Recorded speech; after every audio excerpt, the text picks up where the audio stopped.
저는 이제 이름이 이용 목사인데, 저를 처음 보시는 분들이 저를 처음 만났으면은 오해하시는 것 중에 하나가, 저 목사님은 성경 이름을 써도 가명을 써도 바울도 있고 모세도 있고 사무엘도 있는데 욥이냐 이렇게 오해를 하시는데, 저희 아버님이 목사님이시는데 제 원래 후적 이름이 욥입니다. 가명이 아니고 후적 이름이 욥이고, 제 동생은 이사무엘, 그 다음 밑에 동생은 이다니엘, 그 다음에 이제 제 아들 조카들도 요한, 요셉, 다윗, 성경 이름을 저희 그 집안에 많이 사용을 하고 있는데, 이제 앞으로도 사용할 이름들이 이제 그 욥, 사무엘, 다니엘, 요한, 그 다음에 요셉, 다윗까지 썼으니까 아직 안 쓴 이름들이 모세, 바울, 기도원 아직도 많이 남았습니다. 그래서 손자들 나오면은 그런 이름을 쓰려고 하는데, 오늘 함께 보는 아모스 5장 4절에서 6절은 아모스 선지자가 북왕국 이스라엘의 미래를 볼 때 지금 우리나라 조국이 어떻게 될 것이냐, 이 아모스 선지자가 자기 조국 북왕국 이스라엘을 볼 때 멸망을 당해서 사로잡히고 또 비참하게 멸망당할 것이 확실하다, 이것을 이제 5절에서 선포를 했는데, 제가 한번 읽어드립니다. 베델을 찾지 말며 길갈로 들어가지 말며 부엘 세바로도 나아가지 말라.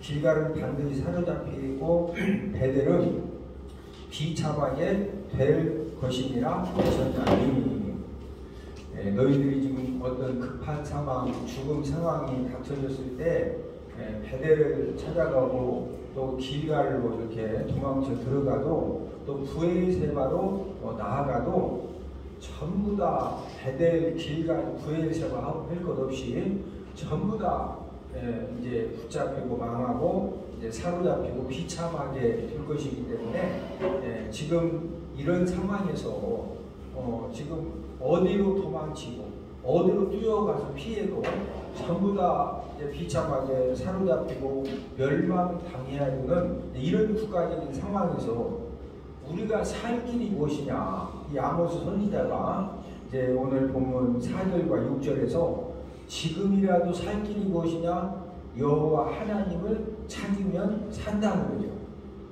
4절에서 너희는 나를 찾으라 그리하면 살리라. 또 6절에서도 너희는 여호와를 찾으라 그리하면 살리라. 이렇게 말씀을 하고 있습니다. 아마 우리 모든 국민들이 국가를 조금만 염려하고 국가를 위해서 기도한다고 하면은 우리 대한민국의 미래를 바라볼 때 정말로 많이 염려가 되어집니다. 우리가 뉴스를 통해서 계속 접하는 사실은 무역 적자가 갈수록 눈덩이처럼 지금 늘어가고 있습니다. 지난달에는 무역 적자 최고액을 기록을 했습니다. 더 무서운 것은 이제 1년 연속 무역 적자를 계속적으로 기록을 하고 있다는 것이죠. 지금 국가적인 경제 위기 상황을 만났는데, 지금 국가적인 위기 상황이 지금 이제 경제 위기 상황뿐만이 아니라 여러 분야에서 지금 국가적인 그런 위기들이 감지가 되어지고 또 문제들이 지금 생겨지고 있습니다. 지금 우리나라가 당하고 있는 이런 경제 위기를 만난 이유가 여러분들은 무엇이라고 생각하십니까? 대부분의 사람들은 이렇게 말합니다. 국제적으로 지금 이제 이 코로나로 인해서 또 러시아 우크라이나 전쟁으로 인해서 여러 가지 뭐 농자재, 또 농산물이라든지 또 경유라든지 이런 이제 공급 문제도 있지만, 이제 그런 것들은 가지적인 그런 문제고, 지금 우리나라에 이런 경제 위기를 만난 근본적인 이유는 어느 국가든지 기업 천국이 되어야 되거든요. 어느 기업도 투자하고 싶고 공장도 세우고 싶고 자꾸 뭔가 일자리도 만들어내고 싶고 이런 기업 천국이 되어야 되는데, 우리나라는 전 세계에서 이미 노조 천국이 되어졌습니다. 현대자동차가 이번 달에 생산직을 400명을 뽑는데 자동차 만드는 생산직입니다. 생산직 400명을 뽑는데 제가 깜짝 놀란 것은 그 400명을 뽑는 것이 작년에도 300명, 재작년에도 200명 그게 아니고 10년 만에 처음으로 400명을 뽑는 겁니다. 연봉이 9,600만 원인데 여러분들도 이미 뉴스를 접해서 아시지만은 7급 공무원도 지원하는 연봉이 9,600만 원이니까 7급 공무원도 이 현대자동차 생산직 400명을 뽑는데 지원하는 그런 기열풍이 일어났습니다. 원래는 현대라든지 또 삼성이라든지 이런 이제 대기업에서 이런 공장을 많이 세워야 하는데 왜 세우지 못하느냐면은 공장만 세우면은 강성노조가 전부 다 접수해가지고 뭐 좀 장사 좀 될만 하면은 딱 숨통 조일 때 제대로 맥을 딱 잡아가지고 숨통 조이고 이제 파업하고 이러면서 이제 여러 가지 힘들게니까 이렇게 아니 연봉을 9,600만 원씩을 줘도 계속 파업하고 힘들게니까 그럴 바에는 아예 공장을 미국에다 세우고 인도에다 세우고 그냥 중국에다 세워가지고 서편에게 거기에서 그냥 이렇게 그러니까 지금 우리나라가 보이지 않게 강성 노조 때문에 10년 동안 지금 좀 돈 좀 벌만하고 괜찮은 기업들이 전부 다 베트남으로 나가고 말레이시아로 가고 중국으로 가고 이제 중국 같은 기업들은 요즘 어려움을 당하고 있죠. 이 모든 것들이 강성 노조 때문에 이 좀 그 회사가 돈 좀 벌만한데 좋은 아이템을 가지고 있는데 우리나라에 공장을 지었다가는 이 강성 노조 때문에 너무너무 고통스러우니까 전부 다 해외로 나가서 지금 우리나라가 일자리가 이렇게 지금 청년들이 갈만한 그런 일자리가 없어지게 된 것입니다.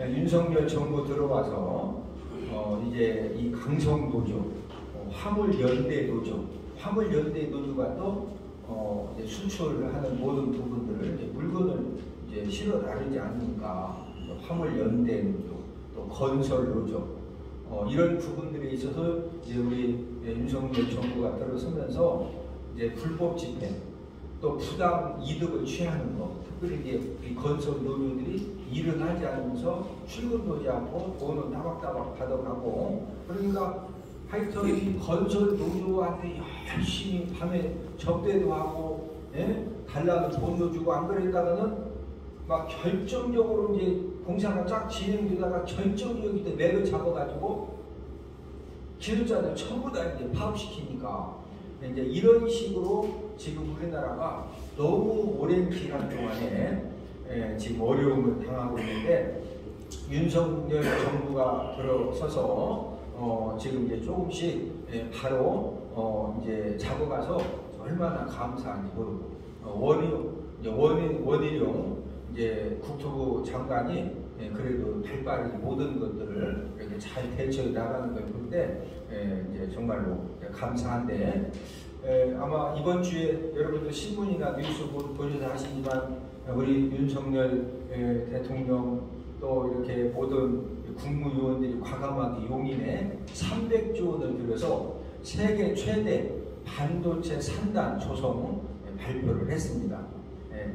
벌써 했어야 되는데 그래도 늦은 감은 있지만 이제 잘한 일이라고 생각되어지고 이미 지금 반도체 부품들이 막 몇십조 몇백조 지금 다 재고로 쌓여져 있고 이게 지금 대만한테 밀려져 가지고 여러 가지 지금 우리나라는 삼성하고 현대가 먹여 살린다고 해도 과언이 아닐 만큼 지금 우리나라 경제 구조가 우리가 현대 삼성을 진짜 저는 휴대폰도 저기 일부러 애플을 안 씁니다. 외국이 뭐냐 삼성 거 삼성 써야 뭐 우리나라 이 티끌모아 태산이죠. 그게 저는 이제 그런 이제 정신 가지고 지금까지 제가 이제 목회를 해오고 있습니다. 우리 윤석열 정부가 강성 노조, 운송 노조, 건설 노조 이런 불법 파업을 하기보다도 정부가 이런 부분들을 잘 잡아 주어야 되고, 또 노란봉투법 개정안이 지금 환경노동위원회를 통과했습니다. 그런데 지금 민주당과 정의당이 국회 법제사법위원회를 통과시켜서 그 다음에 이제 본회의를 통과시키려고 지금 단계를 하나하나 지금 이제 시도를 하고 있는데, 이 노란봉투법이나 노란봉투법 개정안이 만약에 통과가 되면은요, 우리나라는 완전히 진짜 그러니까 지금은 파업이 생기고 뭐 문제가 생기면은요, 그 노조하고만 해결하면 되는데, 이 노란봉투법, 노란봉 개정안이 이제 통과되면은요, 그 노조하고만 하면 되는 것이 아니라 모든 부품 하청업체들 노조들하고 전부 다 타협을 해야 돼. 그 200개 중에서 199개 했는데 한 개가 어차피 그냥 우리 부도도 나는데 하고 같이 죽어보자 하고서 못 오겠다 그러면요, 아니 그게 되겠어요? 우리도 섬기려면 한번 해볼래? 어차피 나 교회도 안 되는데 그냥 나 월세도 없는데 나 한번 해봅시다. 이러고 막 예수 이름으로 막 금식하면서 덤비면 어떻게 하냐? 지금 국가적으로 진짜 우리가 기도해야 됩니다. 우리나라가 왜 이렇게 되었습니까? 국가 미래를 위한 정책이 아니라 표심을 위한 그런 정책이 맞습니다. 난무하기 때문에 국가 미래는 중요하지 않아요. 표심, 어떻게 하면은 표를 얻어올 수 있느냐. 변질된 전교조 선생님들로 인해서 이제 학교 교육의 내용, 또 학교 교육의 현장이 이미 다 무너졌습니다. 차별금지법, 평등법이 통과되면은 남자 며느리, 여자 이제 그 며느리인데 남자가 와서 며느리래, 사위인데 여자 사위가 와서 사위래. 우리 지금 우자네요. 이게 남 얘기가 아닙니다. 이제 뭐 여기 계신 분들 거의 보니까 자녀들은 다 결혼을 시켰고, 나중에 있는 손주들이 할아버지, 할머니 제 아내예요. 근데 아내가 남자가 여자 데리고 가야 되는데 남자 데리고 가서 내 아내야. 차별금지법, 평등법이 통과가 되면은 우리 제가 지금 이렇게 동성애는 비성경적이고 동성 성교도 비성경적이고 동성이 결혼하는 것도 비성경적이다, 잘못되었다 설교하면은요, 고소고발을 당해서 벌금을 내든지 심하면은 엄청난 거기에 대한 이제 상응하는 대가를 지불해야 되기 때문에 설교도 성경 공부를 가르치면서 동성애, 동성성교, 동성결혼은 비성경적이다, 잘못되었다 이런 말도 함부로 할 수 없는 우리나라도 개판 나라가 되는 것입니다. 저는 이제 농촌 목회를 24년 했고, 제가 이제 대전에 온 지 14년 됐습니다. 서산과 대전 이제 두 개 교회를 제가 2년 목회했기 때문에 올해 제가 36년째 담임 목회를 하고 있는데, 이제 쌀 의무 수매, 양곡관리법 개정이라고 해서 농민들이 쌀을 생산하면은 국가에서 의무적으로 다 수매를 해야 된다. 지금 야당이 그 법을 지금 강행을 하고 있죠. 그러니까 초과 생산될 쌀도 정부가 의무적으로 전부 다 수매를 해야 된다. 그러면은 농민들이 무조건 심기만 하면은 어제도 국가에서 다 사주니까 그냥 일단 심는 겁니다. 지금 어떤 경쟁 좀 힘들고 어려워도 농민들도 우리가 쌀만 생산해서 이게 살 길이냐, 아니면 다른 특작물을 개발을 해야 되느냐, 아니면 쌀을 생산해가지고 이것은 그냥 쌀만 수면만 한 것이 아니라 쌀을 통해서 뭐 쌀떡을 만들던, 아니면 뭔가 자꾸 개발하고 노력할 수 있도록 그렇게 해야 되는데, 어떤 그 국가 재정 또 농민 장래 이런 것은 중요한 것이 아니라 농민들 편을 위한 그런 정책을 이제 민주당이 지금 강행을 시키고 있는데, 저는 이제 뭐 국민의 이제 우리 이은권 집사님이 저희 교회에 출석하시기 때문에 뭐 저는 어쨌든 이제 국민의힘에서 제가 열심히 기도하고 또 이렇게 이제 섬기려고 하고 이제 그렇게 최선을 다하고 있는데, 우리는 엄격히 말하면은 국가를 위해서 우리가 국민의 힘이 참 정책이 참 훌륭하고 좋다. 그래서 아마 여기 오신 분들도 이제 함께 하고 있는데, 지금 우리나라가 왜 이렇게 국가 기초가 썩어지고 많은 문제들이 생겨지니까 민주당이 국가 장래를 위한 정책이 아니라 당장 어떤 표심을 위해서 말도 안 되는 이제 그런 법들을 계속 이제 정의당과 함께 이렇게 손을 잡고서 이제 강행을 시켜나가기 때문에 지금 그런 것들이 그 문재인 정권 그 5년 동안에 너무나도 이제 독보소처럼 많이 퍼져 있어서 이런 문제가 생겨졌습니다. 나훈아 콘서트 하면서 이 나훈아 이 노래 중에 이런 가사가 있더라. 테스 형, 세상이 왜 이래? 혹시 보셨어요? 테스 형, 소크라테스 형, 세상이 왜 이래? 저는 목사지만 가끔 이렇게 테스 형, 세상이 왜 이래? 이 말이, 이 노랫말이 많이 생각이 나요. 지금 우리나라 어떻게 될 거냐? 뭐 저야 살아봤자 앞으로 뭐 3, 40년 살다가 이제 요단강 건너면 천국 가면 되는데, 우리 이제 다음 세대들을 위해서 이게 진짜 우리나라 어떻게 될 거냐? 우리들이 지금 국가를 위해 살 일이 무엇일까? 그것은 바로 오늘 아모스 선지자를 통해서 주신 말씀처럼 여호와 하나님을 기도로 오늘 본문 4절 6절 말씀처럼 여호와 하나님을 그 어느 때보다 우리가 기도로 찾아야 될 줄로 믿습니다. 왜 우리가 하나님을 찾아야 됩니까? 내년 총선에서 국민의 힘이 압승해서 지금 이제 민주당이 의석 수가 많으니까 말도 안 되는 법들을 뭐 그냥 진짜 뭐든지 지금 다 하죠. 그런데 지금 잘못된 여러분 정책이 굉장히 무서운 겁니다. 중요하고. 정책이 딱 세워지면은요, 뭐 천하 없는 누구도 그거 못해고, 왜? 우리가 국회의원을 뽑아놨기 때문에 국회의원들이 3분의 2 딱 찬성해서 뭐 딱 바꿔놓으면요, 나중에 그놈 바로 잡으려면은 국회의원이 3분의 2 이상 돼야 그놈 바로 잡는 거예요.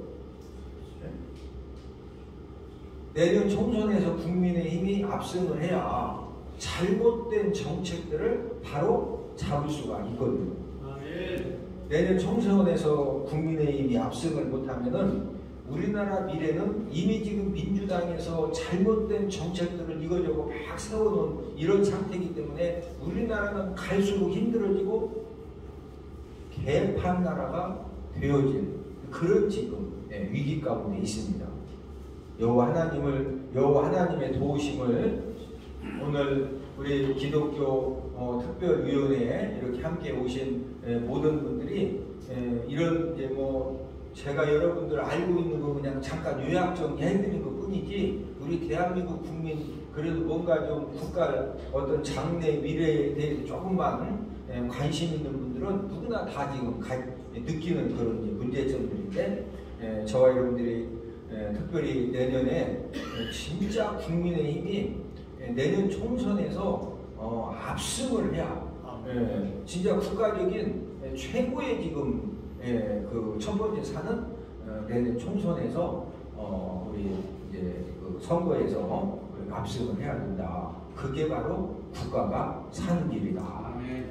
그래서 저와 여러분들이 우리 목회자들 또 우리 장로님들이 정말 우리가 나라를 사랑하는 그런 마음 가지고 이 자리에 함께 오셨는데, 국가가 사는 길은 내년 총선에서 국민의힘이 뭐 하는 거라고요? 승리하는 것입니다. 승리를 해도 어떻게 승리해야 된다? 압승을 해야 된다. 아멘. 우리가 함께 기도하기를 주님의 이름으로 축복을 드립니다. 아멘. 기도하겠습니다. 하나님 아버지, 우리가 나라를 사랑하는 그런 마음으로 저희들 정말로 미력한 힘이지만 우리가 귀한 시간 내서 아버지 하나님 이렇게 오늘 국민의힘 기독교 특별위원회 모임으로 저희들이 함께 모였습니다.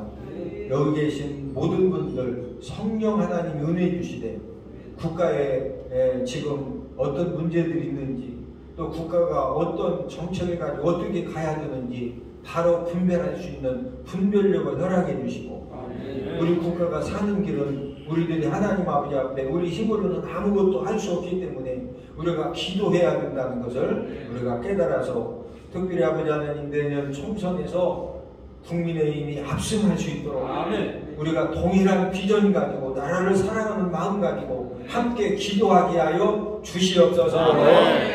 예수님의 이름으로 기도드렸습니다. 아멘.